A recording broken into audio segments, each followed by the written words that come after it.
സർക്കാർ ജീവനക്കാരുടെ ശമ്പള വിതരണം ഇന്നും പൂർത്തിയായില്ല. ഒന്നാം തീയതി ശമ്പളം കിട്ടേണ്ട 40% പേർക്ക് മാത്രമാണ് ഇന്നലെ പണം കിട്ടിയതെന്ന് പ്രതിഷേധ സമരം നടത്തുന്ന സെക്രട്ടേറിയറ്റ് ആക്ഷൻ കൗൺസിൽ അറിയിച്ചു.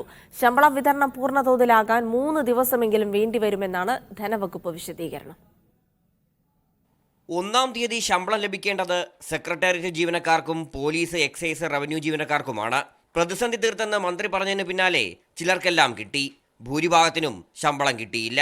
രണ്ടാം പ്രവൃത്തി ദിവസം ശമ്പളം അനുവദിക്കേണ്ട അധ്യാപകർക്കും ആരോഗ്യ പ്രവർത്തകർക്കും ഇന്നു മുതൽ ശമ്പളം കൊടുത്തു തുടങ്ങണം. ഒന്നാം ദിവസത്തെ ശമ്പളം പോലും പൂർണ്ണമായും കൊടുത്തിട്ടില്ല. ആശുപത്രി ജീവനക്കാരൻ, ഈ നാടിൻ്റെ നട്ടെല്ലായിട്ടുള്ള വിദ്യാഭ്യാസത്തിനു വേണ്ടി സേവനമനുഷ്ഠിക്കുന്ന ജീവനക്കാരൻ, പോലീസ്, ഇവർക്കൊന്നും തന്നെ പൂർണ്ണമായിട്ടും ശമ്പളം കിട്ടിയിട്ടില്ല.